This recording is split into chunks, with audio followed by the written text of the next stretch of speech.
भावाय भावाय सर्वभावान्तरक्षिदे वन्दितु सौवसिद्धे ध्रुवमचलमणोवमं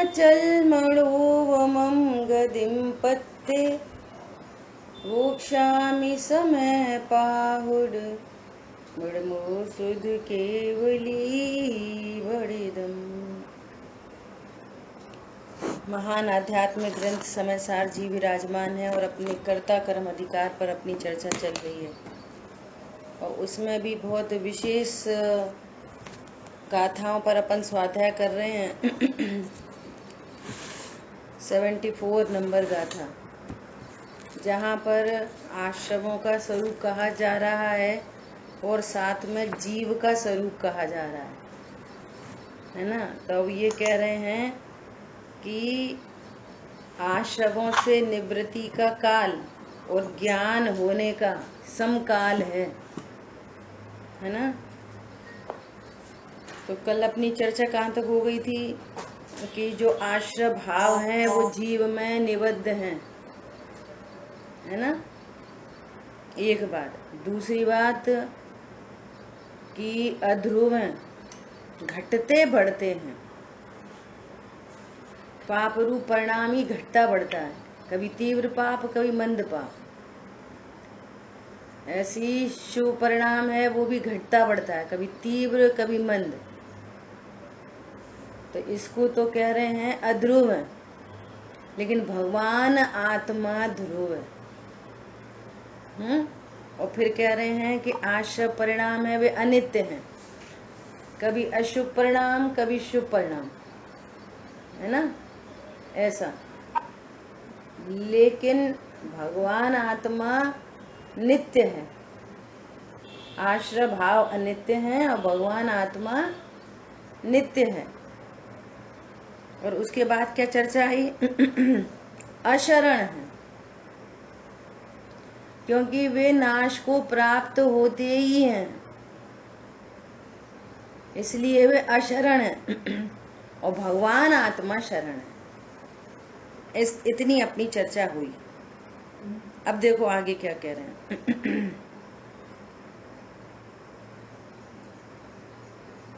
आश्रव, इसलिए वे आश्रव अशरण हैं स्वयं। अब देखो आगे अशरण के सामने जीव के बारे में क्या कह रहे हैं। स्वरक्षित, स्वरक्षित। अब इतने में ही प्रसन्न हो जाओ, मैं स्वयं रक्षित तत्व हूँ, मेरी कौन रक्षा करे। जो बाहर में शरीर आदि का जो कुछ होना जाना है ना, उसको देख देख के ये जीव दुखी होता है। अब वो उदयाधीन मामला है सारा। मैं सुरक्षा कौन करेगा, तुम चले जाओगे मैं चले जाएंगे, पैसा नहीं होएगा कौन रक्षा करेगा। अरे मैं हूँ कौन, निर्णय तो करो मैं कौन हूँ। मैं स्वयं रक्षित तत्व हूँ, मेरी रक्षा के लिए मुझे किसी की जरूरत नहीं पड़ती है, जानो तो नहीं जानो तो। और जो स्वयं रक्षित तत्व नहीं है, जिसका नाश अवश्यमेव होता है, उसको देख देख कर दुखी होते हैं, पर को देख कर दुखी होते हैं। जो अशरण है, अनित्य है, अध्रुव है ना, उसको देख देख कर दुख होता है। और जो ध्रुव है, नित्य है, शरणभूत पदार्थ है, ज्ञान इसका आश्रय करे, यही मैं हूं ऐसा जाने तो बस अभी आनंद की प्राप्ति हो, देर देर में नहीं। स्वयं रक्षित, सहज चित्त शक्ति रूप, ये सारे विशेषण याद करने चाहिए। जहां आश्रव को अध्रुव कहा, वहां भगवान आत्मा को ध्रुव कहा। अब आश्रव अध्रुव है तो सब लगाना, शरीर अध्रुव है, संयोग अध्रुव है, जहाँ आश्रम को अनित्य कह रहे हैं वहाँ शरीर अनित्य है। मैं नित्य हूँ तो भेद विज्ञान हो, मैं ही शरीर हूँ, मैं नित्य बना रहा हूँ, मैं मरूं नहीं, ये भगवान कब मर जाऊंगा। शरीर का लक्ष्य करके पैर कब्र में लटके हों तो भी मरना नहीं चाहता। बोलो, कल्पना करो, ऐसा दिखते हैं सब आमने सामने कि देखो वो चले गए, वो चले गए, वो चले गए। ऐसा विचार नहीं आता कि ये तो मनुष्य आयु है, तो ये तो छूटेगी, नियम से छूटेगी। बोलो, तो अपनी तैयारी करे स्वयं खुद की कि अरे देह छूटे, इससे पहले भेद विज्ञान करके मैं इसे छोड़ दूं। अब इसका जो होना जाना हो सो पहले से ही कर्मा दिए ना, और मेरे ज्ञान ने भी कर्म के ऊपर छोड़ दिया। उसका स्वामी अघाती कर्म है, मैं देह का स्वामी नहीं, देह का स्वामी अघाती कर्म है। संयोगों का स्वामी अघाती कर्म है, मैं संयोगों का स्वामी नहीं हूं। मैं तुम्हारा स्वामी हूं, तुम्हें मेरे अनुसार रहना पड़ेगा। ये सब दुखी होने के उपाय हैं, और अनादिकाल से दुखी हो रहा है, और अब स्वरूप समझने का काल आया है। कैसा हूं मैं? स्वयं रक्षित तत्व हूं। देह मरे भले मैं नहीं मरता, अविनाशी हूं आत्मस्वरूप। गा तो लेते हैं, गाने में तो कोई प्रॉब्लम नहीं है ना। ऐसा निर्णय करना, भेद ज्ञान करना। अभी क्या बोल रहे हैं? सहज चित्त शक्ति रूप, सहज चित्त शक्ति रूप क्या हूं मैं? जीव ही शरण सहित है, जीव ही शरण है। बहुत प्रैक्टिकल अप्रोच है इसमें। जीव ही शरण है। शुद्धात्म और पंचगुरु जग में शरणों दोए। शुद्ध भगवान के पास गए, पंचगुरु के पास, तो पंचगुरु बोले तेरो शरणों तोए, मत देखे मोए। समझ आई बात? पंचगुरु ने भी मना कर दिया, तो हमारी शरण में नहीं आ सकते, हम तुम्हारा कुछ नहीं कर सकते। आत्मा को आत्मा ही शरण है। जो पंच परमेष्टि के द्वारा बताए गए मार्ग पर चलकर उनकी आत्मा की शरण नहीं लेता, अपनी आत्मा की शरण लेता है। क्या बोला? पंच परमेष्टि द्वारा बताए गए मार्ग पर चलकर उनकी आत्मा की शरण ले ही नहीं सकते, अपनी आत्मा की शरण में जाता है सो सुखी होता है। समझ में आ रही है बात? सहज चित्त शक्ति रूप। अब सहज चित्त शक्ति का क्या अर्थ है? बोलो, सहज चित्त शक्ति। सहज, कितने ज्ञान में गे झलक जाएं, मैं तो सहज चित्त शक्ति स्वरूप हूं, सब ज्ञेयों से अप्रभावी तत्व हूं। ये सहज चित्त शक्ति रूप। बोलो, इसमें 3 शब्द आ गए। स्वयं रक्षित का क्या अर्थ बताया? बताओ, कौन बताएगा? स्वयं रक्षित बोलिए। मैं स्वयं से रक्षित हूँ, मुझे किसी की जरूरत नहीं पड़ती। हाँ, बराबर। अच्छा, और जीव ही शरण है, इसका क्या अर्थ है?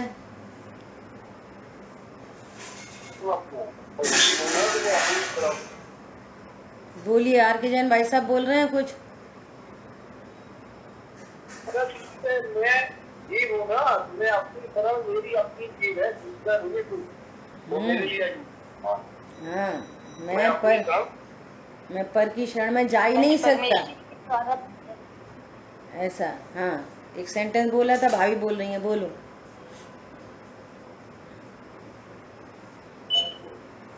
पंच परमेष्टि द्वारा बताए गए मार्ग पर चलकर अपनी आत्मा की शरण में जाना, है ना। और सहज चित्त शक्ति रूप, इसका क्या अर्थ है? बोलिए भाई साहब। तो पहले तो ये कहना चाहता था हाँ, कि मैं क्योंकि स्वयं रक्षित हूँ, है ना, तो स्वयं रक्षित है कि श्रवण जाने तक लाभ हो सकता है, लेकिन जो खड़िग है ना, तो उसकी साथ जाके हमको क्या मिलेगा? कुछ नहीं मिलेगा। जो स्वयं है उसकी शरण में हमको जाना चाहिए।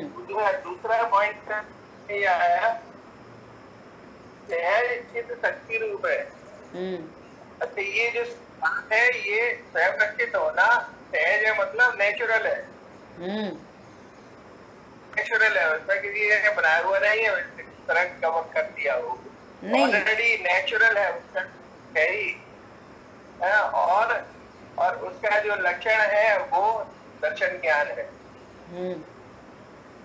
दर्शन ज्ञान है, वही शक्ति है। हाँ, बराबर। उसमें खास बात क्या लेनी है कि जब स्वरूप नहीं जानते ना कि मैं सहज चित शक्ति मात्र हूँ, बस, है ना। अगर भेद से कहो तो जानना मेरा स्वभाव है, बस। लेकिन इसकी फाइटिंग तो गेयों से होती है। इसकी फाइटिंग किससे होती है? गेयों से। कोई भी ज्ञान में गे झलका, अरे ये खराब है, ये अच्छा है, इनने ऐसा बोला, उनने ऐसा करा, ये अच्छा नहीं है, इसको हटाओ, इसको मिलाओ। इसका अर्थ है कि आपने अपने को गे रूप जाना, सहज चित्त शक्ति मात्र नहीं जाना। क्यों? सहज चित्त शक्ति मात्र मतलब ज्ञान में कुछ भी झलक जाए, मैं तो सहज चित्त शक्ति मात्र हूँ, मेरी सहजता खंडित नहीं होती है, गेयों से अप्रभावित तत्व हूँ। दर्पण है, प्रतिबिंब से अप्रभावित तत्व है दर्पण। देख लो दर्पण में क्या होता है, कुछ नहीं। दर्पण सहज दर्पण मात्र है, प्रतिबिंबित तो करता है पूरे विश्व को, परंतु उससे अप्रभावी रहता है, मतलब उसमें कुछ नहीं होता। दर्पण में कुछ नहीं होता, कुछ भी झलक जाए, मक्खी मच्छर झलक जाए, हाथी झलक जाए, सूअर झलक जाए, भगवान की प्रतिमा झलक जाए, ताजमहल झलक जाए, अनटच इफेक्टलेस फुल्ली से। ऐसा मैं चित शक्ति मात्र, कितने भी गे झलक जाएं, कोई बुरा कहो या अच्छा, लक्ष्मी आवे या जावे, है ना, ये सब गे हैं। ये कोई बुरा कहे गे है, भला कहे गे है, मैं चित शक्ति मात्र हूँ। लक्ष्मी आवे गे है, लक्ष्मी जावे गे है, मैं चित शक्ति मात्र हूँ। लाखों वर्षों तक जीऊं या मृत्यु आज ही आ जावे, ये देह मेरे लिए गे मात्र है, मैं चित शक्ति वाला हूँ, सहज नेचुरल, मेरे में कुछ नहीं होता, अप्रभावी तत्व। ये चित शक्ति रूप जीव ही शरण सहित है। इस विश्व में और कोई शरण नहीं है। भावनाओं की चर्चा आती है ना, तो क्या कह रहे हैं कि ये 12 भावनाएं जीव को वैराग्यदायिनी हैं, माता के समान हैं। तो अनित्य भावना पढ़ो, अशरण भावना पढ़ो, अध्रुव भावना पढ़ो, तो उसमें सारी में बार बार क्या आता है? अरे भगवान आत्मा शरण है, कोई शरण नहीं बाहर में।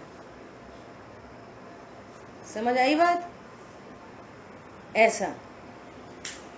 अब देखो आगे क्या कह रहे हैं, आश्रव सदा ही आकुल स्वभाव वाले होने से अब बहुत इम्पोर्टेंट चर्चा आ रही है, पूरी विधि की चर्चा आ रही है, सो बहुत ध्यान से गंभीरता से सुने।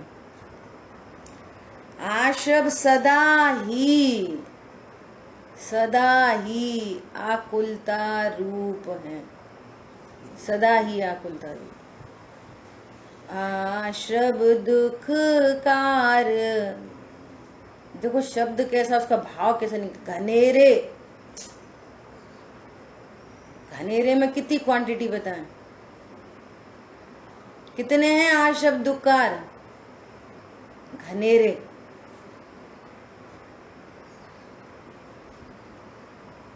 बोलो।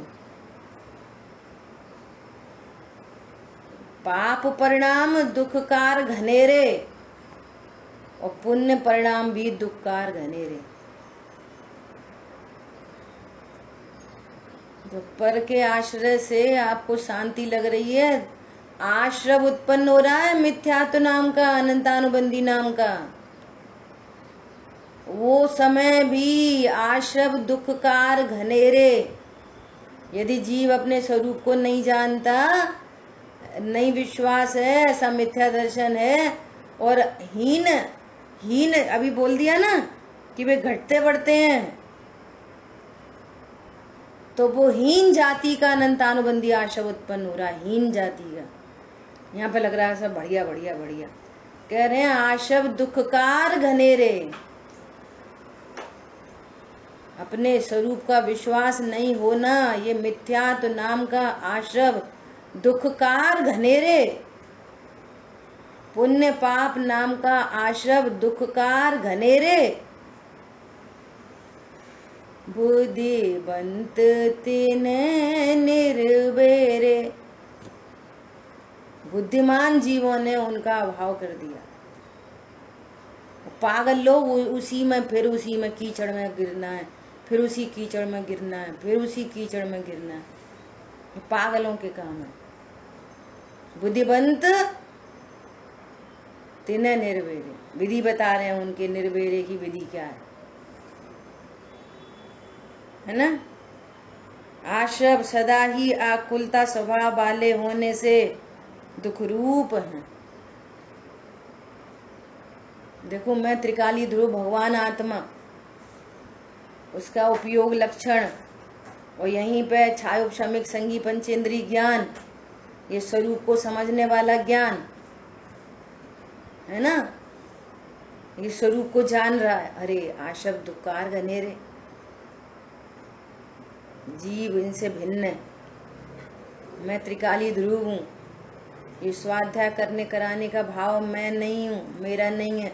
ये उत्पन्न तो हुआ है, लेकिन ये उत्पन्न होता हुआ स्वाध्याय कराने का भाव दुखकार है, वो घनेरा। आ रही बात समझ में? ये शरणभूत नहीं है।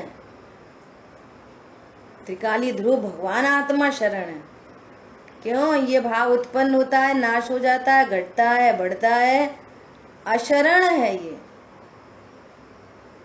ये घातक है, घातक, बद्ध घातक। इसका आत्मा के साथ बद्ध घातक संबंध है।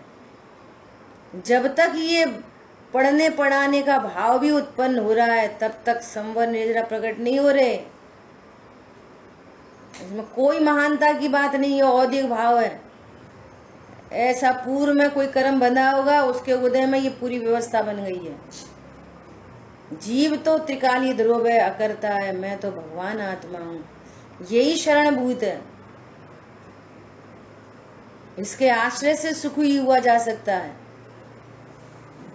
ये उत्पन्न होता हुआ शुभ परिणाम आज हमने जिनवाणी से जाना, ये दुखकार है।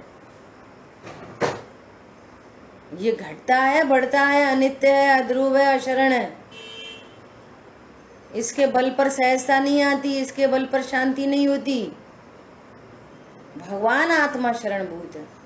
सो इस परिणाम से महान नहीं, इस परिणाम से दीनता नहीं। इसका स्वरूप जानो। उत्पन्न होता हुआ अशुभ, उत्पन्न होता हुआ शुभ दुखकार है। समझ में आ रही है बात?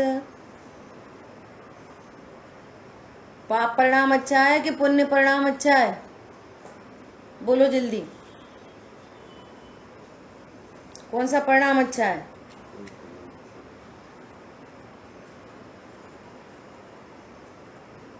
अरे दोनों परिणाम दुखकार हैं। क्या बोल रहे हैं? सदा आकुलता स्वभाव होने से दुख रूप है, और उसके ओपोजिट सदा ही निराकुल स्वभाव वाला जीव ही अदुख रूप अर्थात सुख रूप है। जीव है सुख शक्ति का धारी, सो वहां से वो सुख की खान है, यहां से सुख की प्राप्ति होगी। भैया ये सोने की खान है, ये हीरा की खान है, ये पेट्रोल की खान है। जहां जिसकी खान है उससे वो प्राप्त होएगा। जिसमें स्पर्श रस गंध वर्ण है उसको सुख की खान समझ रहे। वे तो स्वयं सुख रहित सुख न उनका मरम, और मैं स्वयं सुख सहित सुख ही मेरा मरम। मैं हूं स्वयं सुख सहित। क्या बोल रहे हैं? भगवान आत्मा सुख रूप है। अभी समझो आज हमें पहली बार ये वाली बात पता चली है कि भगवान आत्मा सुख स्वरूप है, तो हम सुखी होने के लिए कहाँ जाएंगे? हमें ये पहली बार पता चली मिश्री मिठास स्वरूप है, तो मुंह मीठा करने के लिए कहाँ जाएंगे? मिर्ची के पास, नींबू के पास, करेला के पास, कहाँ जाएंगे? अब खुद ही तो मिर्ची खा रहे, अब कह रहे ओ मर गए मर गए, मुँह जल गया मुँह जल गया मुँह जल गया। बोलो कौन समझ में आ रहा? खुद ही तो आश्रमों को शरण शरण समझ रखा है। ऐसा नहीं करेंगे, ऐसा नहीं करेंगे तो कैसे काम चलेगा, जे नहीं वो नहीं, तो करेंगे के नाम पर तो मिथ्यात्व का जहर, और फिर जो भी राग द्वेष उत्पन्न हो रहा है वो दूसरा। बोलो शरण तो उन्हीं की में जा रहे। तिन्हीं को सेवत गिनत चैन,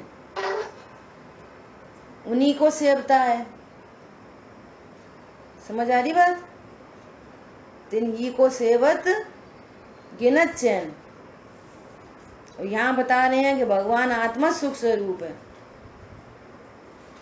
अब बोलो किसी पर लक्ष्य से कुछ भी होने से दुख उत्पन्न हो रहा है तो तुरंत विचार करो कि ये दुख है, ये आसक्त तत्व।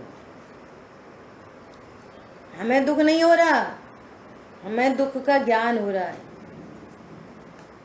मैं ज्ञान स्वरूप हूँ, सुख स्वरूप हूँ, ये आसक्त दुख स्वरूप है। बस सो उसका लक्ष्य छोड़ा और स्वभाव को जाना, अरे मैं तो सुख स्वरूप हूँ, अब क्या करें, बहुत तकलीफ है, अब क्या करें? कुछ नहीं करो, भगवान आत्मा सुख स्वरूप है, उसकी शरण में आ जाओ। आ रही बात समझ में? खून का धब्बा खून से नहीं धुलता, आश्रमों का अभाव दूसरे आश्रम से नहीं होता। खून के धब्बे को खून से धोगे और लाल हो जाएगा। आश्रम को आश्रम से मिटाने की कोशिश करोगे तो और आश्रम ही होगा, उसका ओपोजिट चाहिए। आश्रम दुख रूप है, भगवान आत्मा सुख स्वरूप है। तो जिस लक्ष्य से वो परिणाम उत्पन्न हो रहे हैं उस लक्ष्य को छोड़ के उतनी बात नहीं बन रही तो भगवान की शरण में जाओ, फिर उनकी वो बताएंगे अपनी शरण में आओ। ये तो उपाय है, क्योंकि खून का धब्बा खून से नहीं धुलता। समझ आई बात? क्या बोल रहे हैं? सदा ही निराकुल स्वभाव वाला जीव ही अदुख रूप अर्थात सुख रूप है। अब सुनो, बहुत गजब की बात आ रही है, अब लिखित में मिली है सो बार बार देखो। जिनवाणी आंखों और कानों से पिया जाने वाला अमृत है, अमृत। इसलिए उस अमृत की शरण में बार बार जाना चाहिए, जिससे हम अमर होते हैं, हमारे सर्व दुख मिटते हैं। देखो क्या कह रहे हैं, आश्रव आगामी काल में आकुलता को उत्पन्न करने वाले ऐसे पुद्गल परिणाम के हेतु होने से दुख फल रूप, दुख जिसका फल है ऐसे हैं। देखो अनादि की संतति से देखना, अनादि से यहाँ पे क्या कंपाउंड है, त्रिकाली ध्रुव भगवान आत्मा, उपयोग लक्षण संगी पंचेंद्री ज्ञान। स्वरूप को नहीं जाना कि मैं त्रिकाली ध्रुव हूँ, अज्ञान मोह राग द्वेष, ये ऐसी कंडीशन पूर्व से ही है। और यहीं पर कर्म का बंधन और यहीं पर शरीर, ये एक क्षेत्र आपका संबंध, 5 चीजों का यहाँ कंपाउंड है। यहाँ एक चीज नहीं है मैं स्त्री पुरुष, यहाँ पे 5 चीजें हैं यहाँ पर, ठीक है। अब ये ज्ञान अपने को देह रूप अनुभव करने पर ये अज्ञान मोह राग द्वेष उत्पन्न हुए, नवीन कर्म का संचय हो रहा है, फिर वो उनका उदय आ रहा है, और फिर ये परिणाम, और ये ज्ञान अभी भी अपने को शरीर रूप जान रहा है, अपने को शरीर रूप जाने, अपने को कषाय रूप जाने, नवीन कर्म का बंधन, फिर उदय में आ रहे, फिर भाव हो रहे, ये सब चल रहा है ना। ये आश्रय भाव उत्पन्न हुआ तो क्या कह रहे हैं, आगामी काल में क्या करेगा, ऐसे पुद्गल परिणाम के हेतुभूत है, ये द्रव्य कर्म के संचय में हेतु हैं। इन परिणामों के अट्रैक्शन से कर्म आबंधन होता है, फिर आगामी काल में फिर वो दुख देगा। अभी आश्रय भाव उत्पन्न हो रहा है, स्वरूप को जाना नहीं, मैं भगवान आत्मा हूँ, अज्ञान मोह राग द्वेष उत्पन्न हो रहे हैं। हर पर्याय में नए नए अज्ञान मोह राग, वेरी न्यू, क्योंकि पर्याय एक समय की होती है, उत्पाद व रूप। हर उत्पन्न होती हुई पर्याय में अज्ञान, हर उत्पन्न होती हुई पर्याय में मिथ्यात्व, हर उत्पन्न होती हुई पर्याय में राग द्वेष। तो ये वर्तमान में दुख रूप है, और फिर इनके निमित्त से नवीन कर्म का संचय होता है।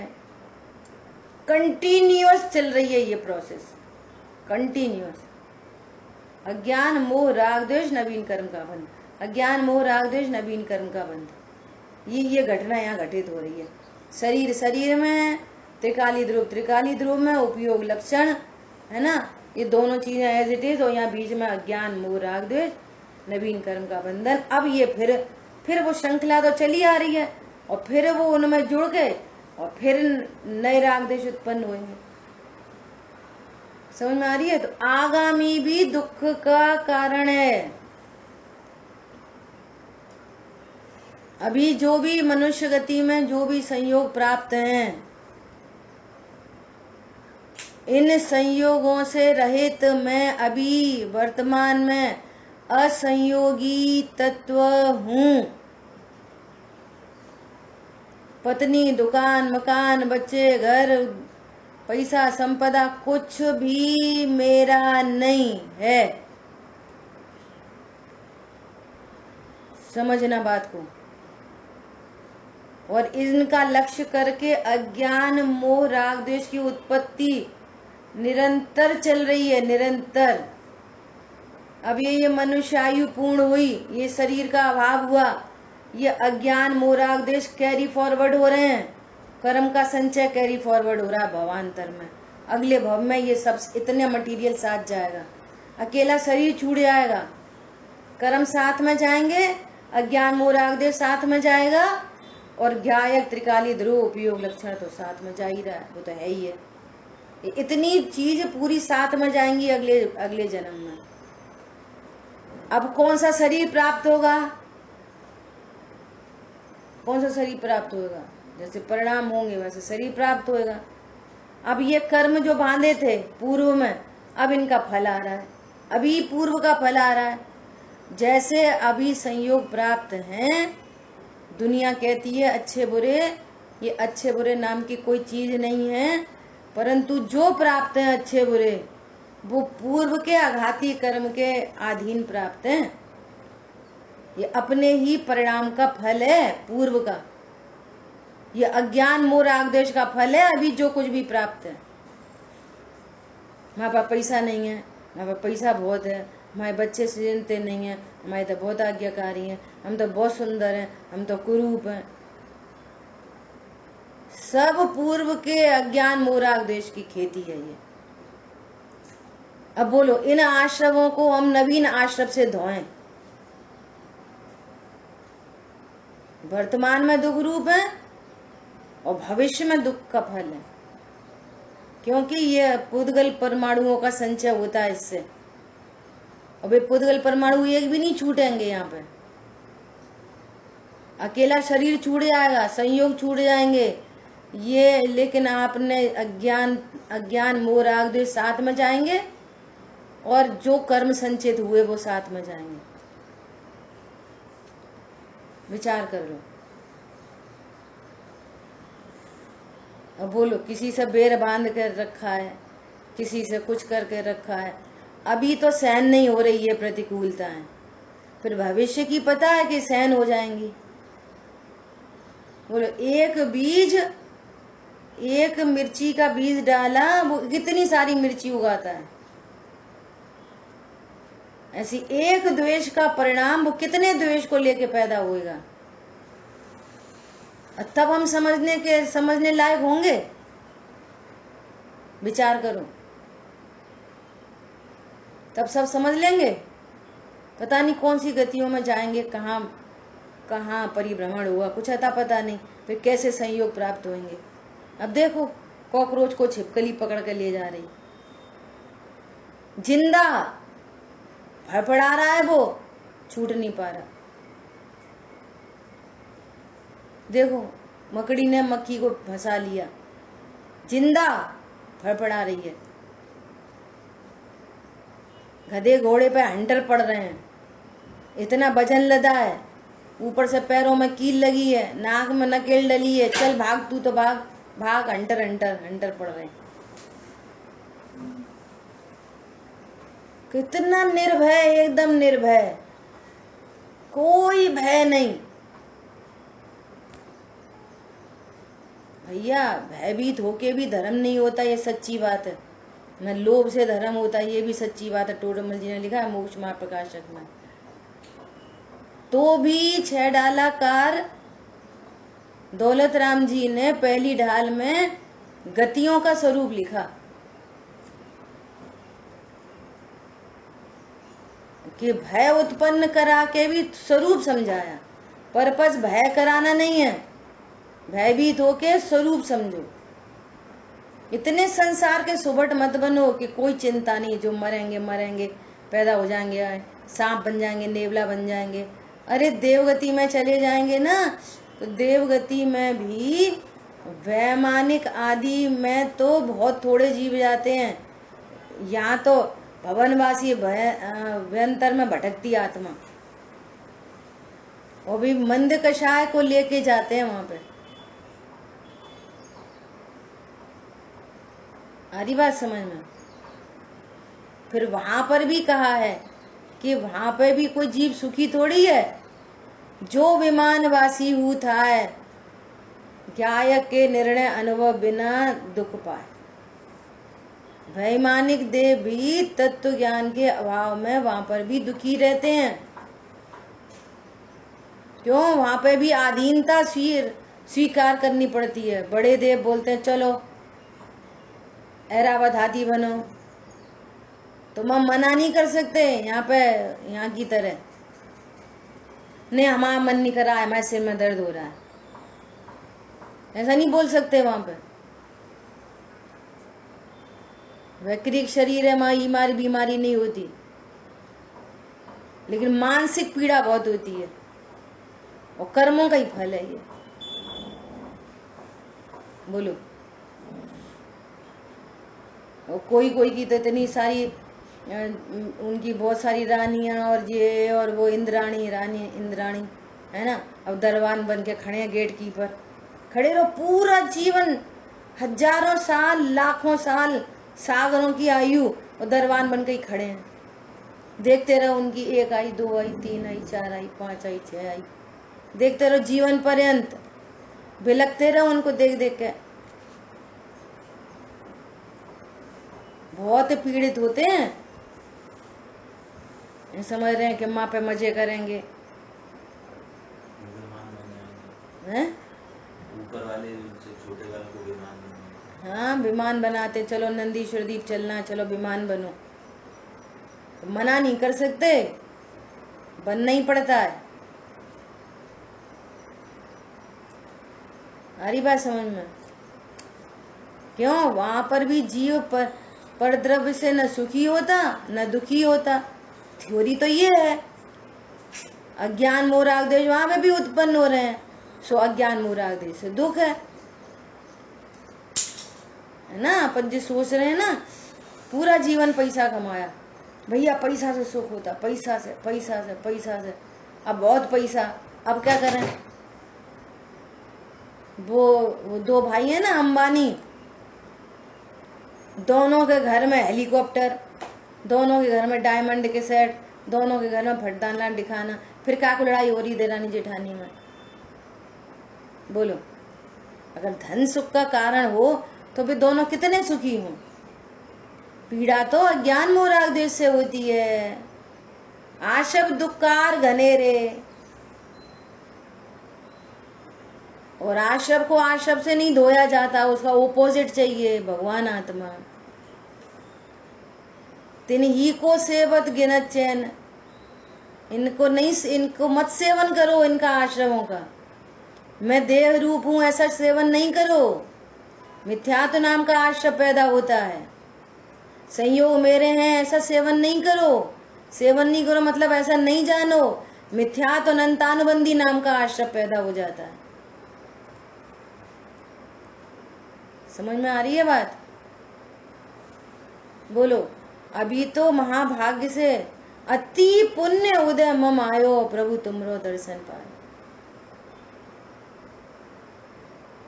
परिणति करूं मैं मंदिर, ध्रुव चैत्य विराजूं अंदर। मिथ्यात्व नाम का आश्रम धुल गया, अनंतानुबंधी आश्रम चला गया। अब जब वे आश्रम ही नहीं हुए तो कर्म बंधन कैसे होएगा? फिर वर्तमान में सुख हुआ है तो भविष्य में दुख क्यों होगा? लॉजिक है, नियम है, प्राकृतिक नियम है ये। बोलो, वर्तमान में स्वभाव के आश्रय से आनंद प्रकट हुआ तो भविष्य में दुख क्यों होगा? और अब तो ट्रिक सीख ली, अब तो ट्रिक आ गई हमारे पास सुखी होने की।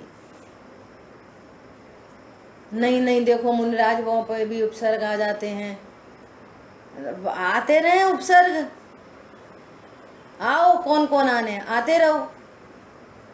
कैसे हैं मुनिराज? उपसर्ग परिशय कृत बाधा किंचित न छूने पावे। पूछो तो सही मुनिराज से कि उपसर्ग परिशय की बाधा से आप हैरान हो रहे हो, परेशान नहीं? बोलो, जहाँ शरीर के लक्ष्य से उत्पन्न होने वाला राग मेरा नहीं है तो शरीर कहाँ से मेरा हुआ? और शरीर में होने वाले उपद्रव से मैं तो अप्रभावी तत्व हूँ। पंडित साहब कहते हैं कि बाहर में तत्व ज्ञान से शत्रुता मिटे नहीं मिटे, शत्रु मिटे नहीं मिटे, लेकिन हमारी साइड से शत्रुता मिट जाती है। हमें कोई शत्रु नहीं दिखाई दे रहा। क्यों? स्वयं रक्षित तत्व हूँ।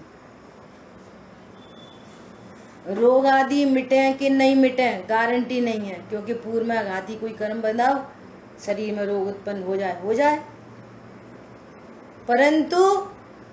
परंतु शरीर का लक्ष्य करके होने वाला दुख अवश्य में उत्पन्न नहीं होता, मिट जाता है।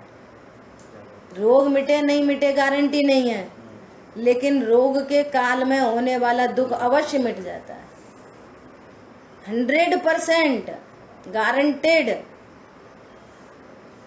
ऐसी अद्भुत बात है।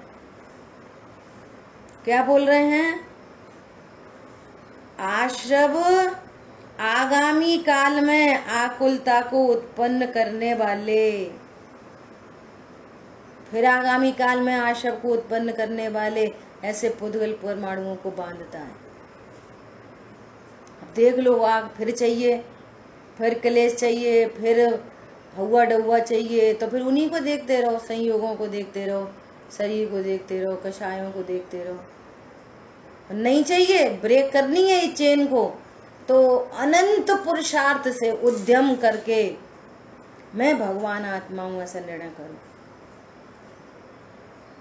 ये पुरुषार्थ का काम है, अनंत पुरुषार्थ का काम है, अपूर्व कार्य, ऐसा भूतकाल में कभी नहीं किया।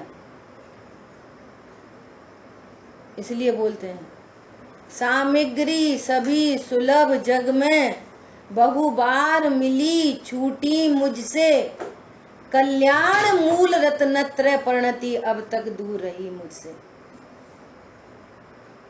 ये सब विचार तो आए, बस जो सुना दो सुन लेंगे, बस खत्म कहानी। हमें क्या है, कछु भी सुना दो, ऐसा एकदम अटैक हो इस बात का, अटैकिंग।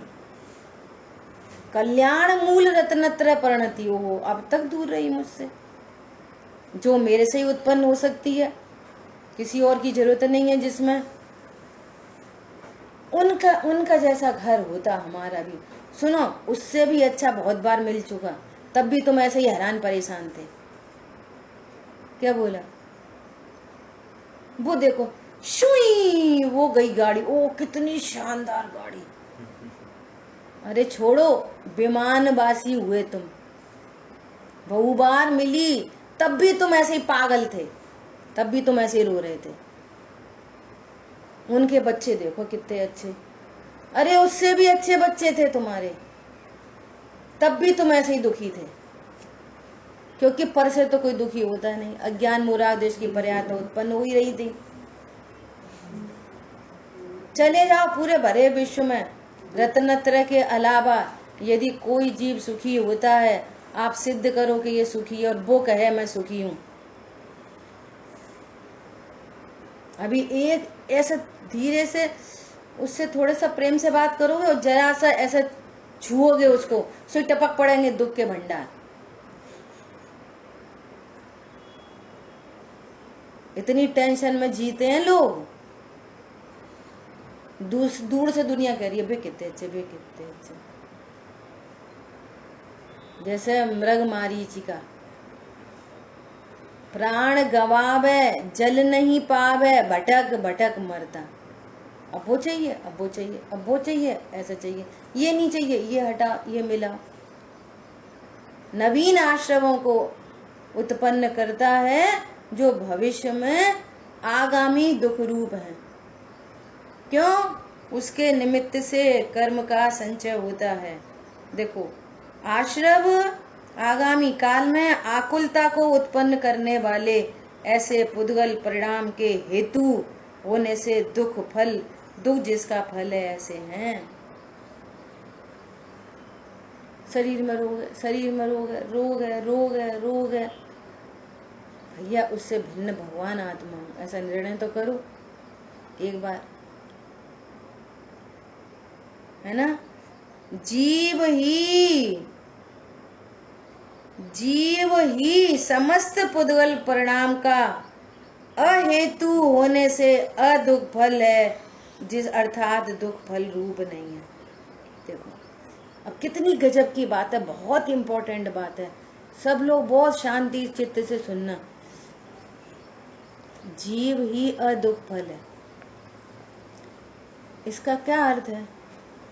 कुछ करना ही नहीं है, सुखी होने के लिए कुछ भी नहीं करना। अभी कर्म का उदय आ रहा था, एक्सीडेंट हो जाए, अभी कर्म का उदय आ रहा था कोई बहुत अपमान कर दे, अभी कर्म का उदय आ रहा था कि तुम्हारा व्यापार धंधे में बहुत करोड़ों का लॉस हो जाए, ऐसा कर्म उदय में चल के आ रहा था, और यहाँ पर अज्ञान मूढ़ उपदेश चल रहे थे, और जैसे ही वे आया और बस मर गए मर गए मर गए मर गए मर गए मर गए। अब दूसरा केस, वे सब कर्म उदय में आ रहे थे और यहाँ से स्वरूप को जाना, आनंद आनंद आनंद आनंद आनंद। क्या करा? पैसे में क्या करा, पत्नी बच्चों में क्या करा, मकान दुकान में क्या करा? नथिंग। कुछ करना ही नहीं है सुखी होने के लिए, नथिंग टू डू। बस उसको भिन्न जाना, अपने को ज्ञान स्वरूप जाना।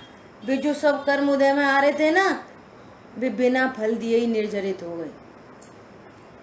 अभिपाक निर्जरा हो गई, बाहर में कुछ प्रतिकूलता नहीं आ पाई, बाहर में भी, और अंदर में शांति हुई। तो शांति, अंदर की शांति से एकदम रिलैक्स, और बाहर में पाप प्रकृतियों, सुनना बहुत ध्यान से, पाप प्रकृतियां पुण्य में बदल गईं ऑटोमेटिक। आप कहते नहीं ये मायाधीन रही, ऐसे रहे ऐसे रहे ऐसे रहे, विधि तो आता ही पता नहीं है,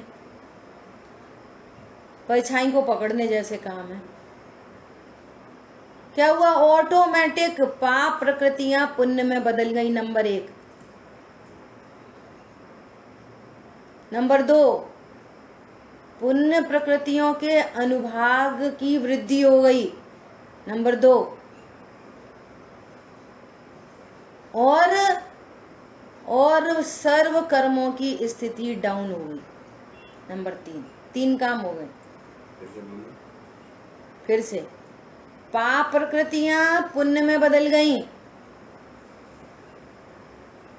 तो सारे कर्म अभी तो नहीं झड़ जाएंगे पहली फर्स्ट अटेम्प्ट में तो स्वरूप पता चला और आनंद प्रकट हो गया। और उधर बाहर में पाप प्रकृतियां पुण्य में बदल गई, नंबर 1। नंबर 2, पुण्य प्रकृतियों के अनुभाग बढ़ गए। वैसे तुम्हारे उदय में आ रही थे क्या, तुम्हें एक मुश्किल से कोई स्कूटर मिल जाता, 800 मिल जाती, अब वो मिल जाएगी सुई अपने आप। बोलो, कुछ नहीं करना पड़ा, नथिंग टू डू। पुण्य प्रकृतियों के अनुभाग बढ़ गए और सर्व कर्मों की स्थिति डाउन हो गई। इसका क्या अर्थ निकला? इसका अर्थ ये निकला कि संसार समुद्र सूख गया, अब वो भवों तक नहीं रुलेगा, अब अनंतानुबंधी नहीं बन रही, अनंत संसार का हेतुभूत मिथ्या तो नहीं बन रहा, वे तो बिना फल दिए ही खिर गए। एक क्षण निज आत्म दृष्टि जो करे, कर्म थर थर कांप कर रोया करें। तुम्हें वर्तमान की कोई स्थिति परिस्थिति नहीं चाहिए ना, तो खून से खून नहीं धुलेगा। स्वभाव की सन्मुखता करो, वर्तमान में सुखी भविष्य सुखी, अंदर सुखी बाहर सुखी, दोनों साइड से सुखी। आ रही बात समझ में? अद्भुत मार्ग है, अद्भुत। आश्रमों को डायरेक्ट कुछ करने का पूरे विश्व में उपाय नहीं है, या तो उनका अभाव हो और या तो फिर उनके संक्रमण आदि हो, डायरेक्ट कुछ उपाय नहीं है, ये समझ लेना। डायरेक्ट उपाय करोगे उसकी वृद्धि होगी। क्या बोला? आश्रवों को मिटाने का डायरेक्ट कोई उपाय करोगे आश्रव का आश्रव से, तो उसकी वृद्धि होगी। पूरी विधि लिख गई है यहाँ पे, देखो। समय अपना हो गया है, शेष चर्चा कल करेंगे। और जितनी बात आज चली है ना, ये सर वो एकदम याद चाहिए, कम से कम बातें हमारे ख्याल में तो रहे। बस अब जिनवाणी स्तुति करी, अब बात खत्म। अब दिन भर में खोल के भी नहीं देखेंगे जिनवाणी। सोचो, पता है ईमानदारी की बात ये है कि कोई किसी को नहीं पढ़ाता, कहने की बातें हैं ये सब। पढ़ाने वाले का इतना हित है, इतना आप सब ऐसा कहते हैं ना, ये तो सब व्यवहार है, भैया आपसे हमें बहुत पढ़ने मिलता है, आपसे बहुत सीखने मिलता है ना, आप अपने ज्ञान से सीखते हो। एग्जैक्टली बात यह है कि आपके निमित्त से हमको सीखने मिलता है। ये सच्ची, ये उससे ज्यादा सच्ची बात है। क्यों? वक्ता को पढ़ाना है ना तो वो कंसल्ट करेगा, यहाँ से वहां से वहां से वहां से। आप थोड़ी करोगे कंसल्ट यहाँ से वहां से। आप तो जिनवाणी बंद करने के बाद खोल के भी नहीं देखोगे, और हमें तो 3 बार देखनी है, क्यों? हमको पढ़ाना है। सो हम ही पढ़ गए तुम्हारे चक्कर में। अनुशीलन कंसल्ट करो, रत्नाकर कंसल्ट करो, समय सार जी पढ़ो, भैया से पढ़ो। समझ में आ रही है बात? इसलिए आपका ज्यादा उपकार है हमारे ऊपर, हमारा कम है। ठीक है? इसलिए आप सबसे निवेदन है, हाथ जोड़ के प्रार्थना है कि इस समय शक्ति को बर्बाद नहीं करके जो गाथा टीका पढ़ाई जाए उसको वापस जिनवाणी खोल के देखना चाहिए, नहीं तो नहीं होती तैयारी। फिर दिन भर वही कचर पचर है पूरे दिन। अनुशीलन में देखो एक बार दादा ने क्या लिखा, रत्नाकर में देखो बड़े दादा ने क्या से कितनी मेहनत करी है इन लोगों ने, कैसे उपकार चुकाओगे। इसलिए बहुत गंभीरता से स्वाध्याय करना चाहिए, एक एक चीज ज्ञान में बैठती है। नहीं तो अनादि के संस्कार से पीछे वो, जैसे कैसा खतरनाक एग्जाम्पल दिया, दारूण काम का संस्कार ब्लिंकिंग करता है ऐसे पीछे से, और ये ज्ञान एकदम अलर्ट हुआ तो वो हीन पड़ते हैं। फिर उसी के बस फिर जोते जाओ दिन भर कसाय में। यहाँ पर एकदम ज्ञान अलर्ट होता जाए और वो वहां से खुद ही वहीं से कट कट कट कट करते हुए वहीं से ट्रीटमेंट चलता रहे। ऑटोमेटिक प्लांट बना लो, ऑटोमेटिक सिस्टम लग जाए, यहाँ पे पेस मेकर डलो।